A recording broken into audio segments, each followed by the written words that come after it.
Welcome to Unlocked, an NAMFS podcast, Episode 6, Building a Culture of Safety in Field Services. Well, welcome to Safety in the Field, the 6th episode of the NAMFS Unlocked podcast. Today, we're tackling one of the most critical issues in our industry, worker safety in the field. But before we get started on this discussion, let's do some introductions. My name is Eric Miller. I'm the Executive Director of NAMFS, and I'll go ahead and turn it over to Kris. My name is Kris Schneider, owner of Respectable Property Maintenance in Dayton, Ohio. Scott? My name is Scott Gifford. I live in Alabama. I've got a company called Good Guys Services. We service the northern part of Alabama. We're from Florence all the way down to Birmingham. Great. My name is Kellie Chambers. I'm the president and COO of G7 Service Group. We're a national property preservation and inspection company. Thanks for having me today, Eric. Yeah. Well, thank you all for taking the time to discuss this critical subject. Unfortunately and tragically, on October 21st of this year, a field service professional from a mortgage company vendor was shot and killed while performing work at the property in Virginia.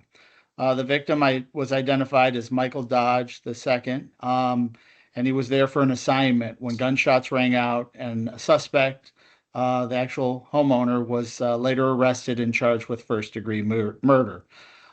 This terrible event serves as a reminder our field service professionals face unpredictable environments every day, vacant properties, unknown occupants, equipment in disrepair, and in that mix, there's real danger. To help us dig in with what we're seeing, what's working, and what must change, especially in this light of industry, this tragedy, we've brought together this panel. Together, we'll explore the most common preventable safety risk in field work, a recent near miss or incident, and what we learned, and 3 standardized safety requirements we all believe clients should adopt, all while balancing the need for production pressure with real safety in the field. So whether you're out in the field tomorrow, managing vendors, or planning the next safety briefing, this episode is for you. So let's dive in. Let's start with question number 1. We'll go ahead and start with Kris, if that's okay. What's the most common preventable safety risk you see in the field today, and what policy or practice do you think would eliminate it? Well, I think it comes down to assuming that you're safe. We get sent out on this secure work order, and we think, oh, this has been verified. This has gone through the courts, or and you just think, well, hey, we're just there to do a job. But safety is first. An inspector went past and clicked off 2 marks, and they said, "Oh, it's vacant." Well, you don't know that, so you shouldn't go in and assume that you're safe. You have neighbors that watch, families that show up, 10 minutes into your what you're doing, or you have law enforcement that comes in and they think they're responding to a B&E, and so they can get heated too. But just really assuming that you're safe. We'd like to go with numbers, somebody watching, somebody working. And that also stinks because we go out and we're trying to do our best job at doing this secure, but here's family or cops or somebody else that shows up that prevents us from doing our job. Now we're there for a long time and we're getting paid less. So it's just really not taking it for granted that just because you have a piece of paper says go do this, that's going to keep you safe from harm. I guess I kind of answered that. The practice is going in at least pairs. All right. Well, thanks. Scott, any thoughts on your end? Hey, I think you covered it quite a bit, but I'll just elaborate on a few. Some things that we implemented is, like you said, going in pairs, working in 2s, one watching, one working, always keeping an eye out. One thing we like to do when we go on site is really kind of read the neighborhood, see where you're going into. And then we also try to reach out to your neighbors next door, just introduce yourself and say, hey guys, we're going to be cleaning up the lot. And a lot of them are really happy that you're coming in and cleaning up, but you do have some neighbors that are not happy that you're there because it might be a family member and you're coming in and they live in groups. So really read the neighborhood, keep a work in pairs is a great policy to put in place. And then also always just kind of keep your head on a swivel.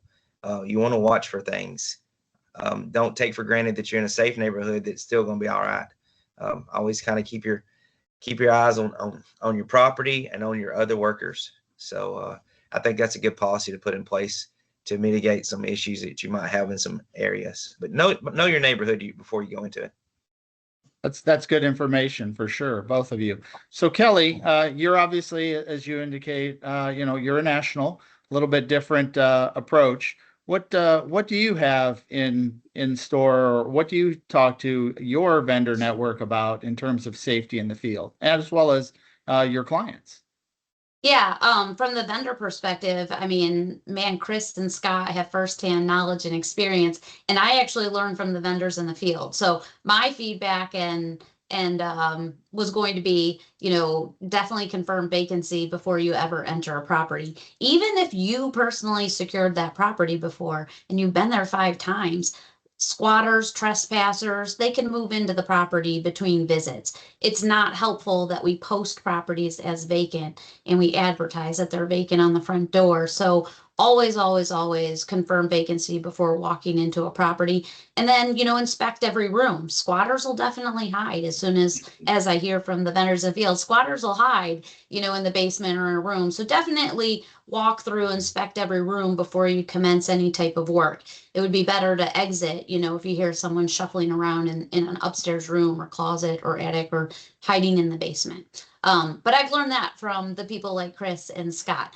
From the client side, I'm constantly advocating, to understand the field vendor's perspective and read the comments. I also understand it's not always possible to get a photo of a squatter inside a house. So getting that information from the field and then translating that information very clearly with an urgent message to the clients is paramount to G7. It's very, very important that we're taking that knowledge and passing it on to the client. And then I think the biggest challenge for me as a national is getting uniformity in that communication coming back from the client to the property preservation companies and field services on the ground to alert them that there may have been an issue on prior visits. So stay alert, keep your head on a swivel like Scott had mentioned. Thank you very much. So from a NAMFS perspective, just real quickly, I mean, NAMFS has been talking about safety in the field for the past couple of years. In fact, at last year's Leadership Summit, we dedicated a fair amount of time to that. And this year, the board has taken action, and we've actually created a committee that's going to be taking a look at safety in the field, creating some best practices, looking at our NAMFS Academy, and making sure that that's up to date. But I think what you guys talked about, Kris and Scott, making sure that you kind of are aware of your surroundings, if you can, if it makes sense, if you're familiar, like go and do a pre-visit verification. And then once on site, make sure that you're very vocal and let people know that you're there prior to actually kind of doing any type of work, because one of the worst things is the unverified property occupancy. So that's great information. Can you guys talk a little bit maybe about a recent near miss and kind of what happened and how that maybe changed the approach that you took to kind of doing the work in the field? And is there anything that you think that the listeners need to know that we could do something to fix it and scale on a national level? So just to talk about a near miss, there's kind of two that comes to mind. Kind of backing up on the checking a house that's been deemed vacant, and I've actually been to this property twice. It was just last week. I showed back up to do some bids, and it was totally cleaned out, no issues. And then I go open the door and I go in, and somebody's done put an air mattress in there and then started living. And so just like you said, Kellie, reach out to and let them know that you've got somebody coming in squatting, and then try to get that stuff cleaned out as quick as you can so they don't come back, and then fix the issue as best you can so they don't get in. And but it happens a lot. It does. This was down in a property in Montgomery, but another near miss I will tell you that was, and it happened to me, not my guys. I was doing some handrails on a job, and this property is kind of more in the rural area, and I was out working, and the neighbor next door come out, and one thing I recommend is always be professional no matter what. Even if they're upset, you stay professional. It de-escalates the situation, and it helps. And so he comes out, and obviously he has some issues with the property lines as normal. And I'm like, well, I'm not here for that. I didn't buy the property. We're just taking care of it. And he continued on, and he got really heated, and then started using language that I don't use. And so I told him he needs to just go on back, and we'll continue and work it out. But later on, I just went back next door to him after everybody. He calmed down and de-escalated, and just kind of talked to him and said, look, hey, I'm not here to take your property. I'm here as a guest. I don't live in the neighborhood. We take care of the property next door for you and for the neighborhood, and and work it out. And sometimes you can do that, sometimes you can't, but mainly it's de-escalation. Don't escalate it worse than what it's already got to, and then it can lead to situations that we've had here recently. So if you have to walk away, walk away. Pick up the phone and say, hey, we might need to send somebody else out here to try this, because obviously I didn't work in the situation. But de-escalation is a good tool to use. Thank you. That's great information, Scott. I think from a NAMFS perspective, we looked at some things, and we've kind of, technology really can help you nowadays. And lots of times we encourage people to use kind of the panic features that are on your phone, or potentially, some kind of check-in, those types of things. Those are always really, really key from, kind of how can I, when I encounter a near miss, a lot of times we encourage people to take those types of actions. Kris, what do you have as far as maybe a near miss, and how would you kind of change, what did it change your policies? Well, we had one yesterday with squatters, but I'll address that in a sec. The first thing to me is, and I always tell my guys, is check the property first. Is it how you left it? Is it what's changed? Walk around it. I always have them get their exterior stuff first, get the lay of the land before we even make entry. See what's unsecure. And then when we're going in, announcing ourselves, and then listening. A lot of my guys, they've worked together for a long time, so they just, they might be laughing it up, but that's our most serious time is when we're making entry. Yesterday with the squatters, it was just, they were family members. Their grandpa used to live there. 90% of the time, those people are amicable and they'll leave. But you need to treat it like Scott said, professionally, and see the situation out and be prepared for it to be, one of the bad times.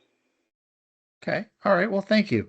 You guys talked a lot about de-escalation and things, again, trying to make nice, be non-threatening. Again, those are things that we definitely, from the association standpoint, encourage members to do. What are some safety requirements that we think that would be beneficial for the industry, kind of across all clients? And why do you think that those are really mission critical for the success of for safety in the field? Yeah, I'd like to start there, Eric. Sure. I think there's three that come to mind that could make an immediate impact. I think the first one is consistency of policies regarding no trespass signs. I think that, if you get 5 attorneys in a room, you're going to get 8 different opinions as to how to deal with no trespass signs. It would be fantastic if the banks and mortgage servicers could align on one single policy on how to handle those no trespass signs. We have some clients that have us remove them after we've completed the initial secure. Others say never touch it and don't secure the property. So it would be great to have some alignment there. The second one, as I kind of mentioned earlier, is consistency and communication of prior known safety issues, making it all the way down to the field. I know we don't always receive, safety alerts if we're taking over a property from another national property preservation company, but somehow bridging that gap to make sure that if there's any known instances from either a phone call into the collections department or a prior visit to the property, that somehow that information make it to the property preservation companies, and certainly Kris and Scott in the field. And the last one that comes to mind of importance is, getting an industry group together to establish acceptable alternatives to posting those notices of vacancy on the front door. I think it's an advertisement to the unwanted parties, like the squatters and the trespassers, or kids in the neighborhood that just want to cause trouble. There's got to be a better way. I understand that the postings were established to help educate, occupants that are returning to the property, or educate local law enforcement or city code enforcement as to who to call if there's an issue at the property. There's got to be a better way to do it than putting it on the front door, and making it visible to every person that drives by or walks by the property. So those would be my three initiatives to work with the banks and mortgage companies and other industry parties on. Yeah, thanks, Kelly. I think what you touched on there is, kind of the law of unintended consequences, right? Or again, a process or a procedure that was put in place for a specific time, and that time has kind of passed. So much like door hangers being a big thing, there are different ways that you can determine who the occupant of a home is on an inspection, right? You can send a certified letter, those types of things. So those are all things that would definitely help from a safety perspective. Scott, any thoughts? So I really liked what Kelly said about the maybe warning notices on like work orders if there's been prior issues at properties, because you've probably had some inspectors go out or some verificationers that, on vacant or not vacant, and maybe run into something, or maybe just the realtors that get assigned and know something about the area. They can put something in place, and then so when we get a work order, it says initial secure, that we might have an ideal that, hey, there might be some family issues there, there might be some neighbor issues there might be some issues, because when we do sit outs, obviously you go at a heightened level on those already. But when you get just initial secure where you think it's vacant, then maybe some little extra things on that work order that gives you an ideal, if it's possible. And I know it's not always possible, but that is a great ideal to put in there to implement.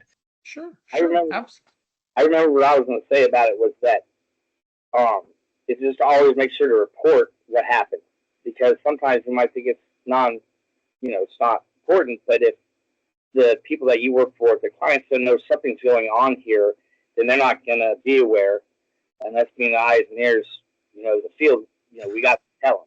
So maybe something, it wasn't that big to my guy, but it could be big to the next finger that goes there.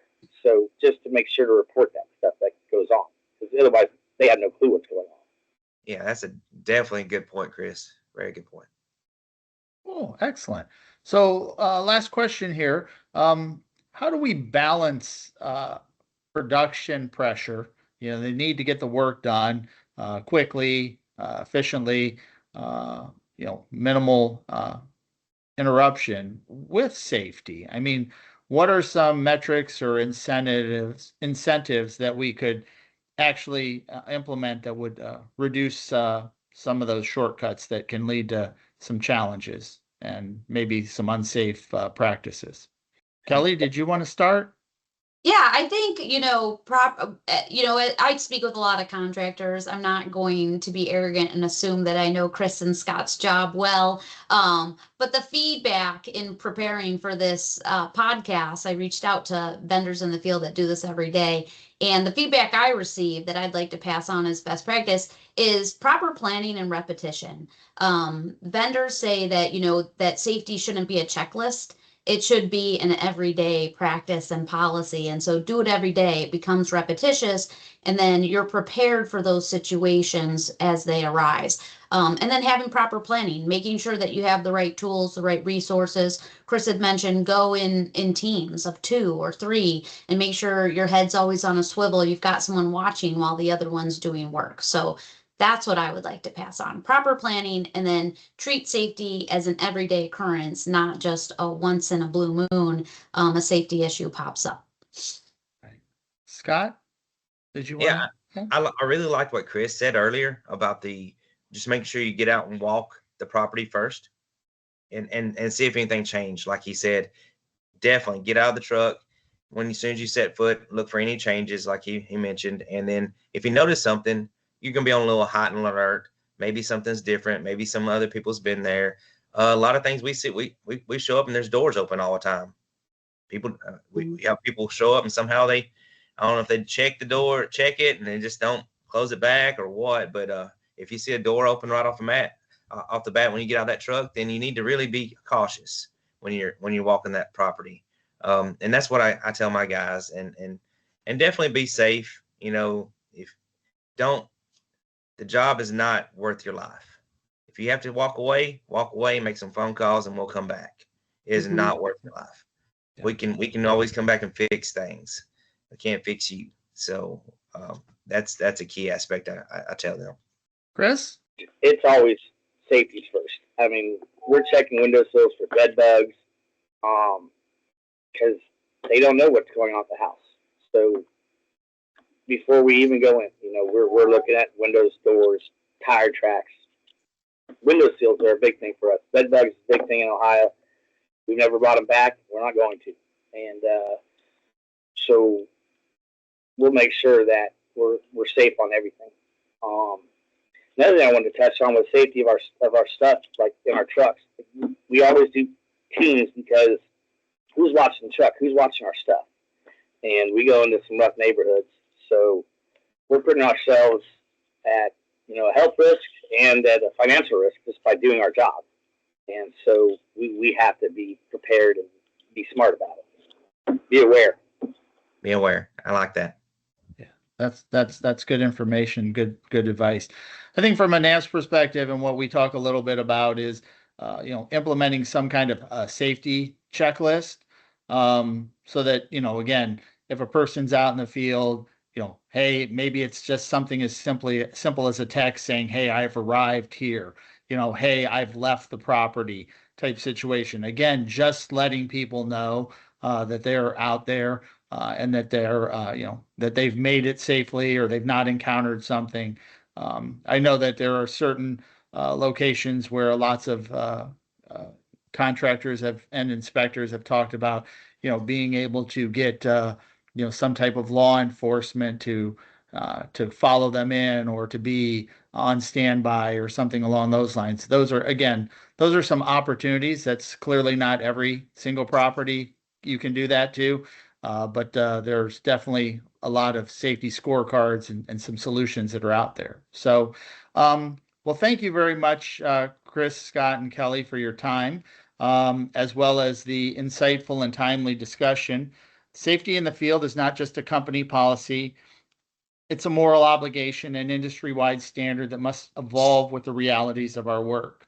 As we've heard today from our panelists, there are lots of solutions out there: clear communication, verifying occupancy, not working in a lone worker type situation, and a culture that rewards caution as much as competition. Thank you for watching and/or listening. Please be sure to subscribe to our YouTube channel or wherever you get your podcasts. We look forward to next Wednesday, when we unlock our next episode.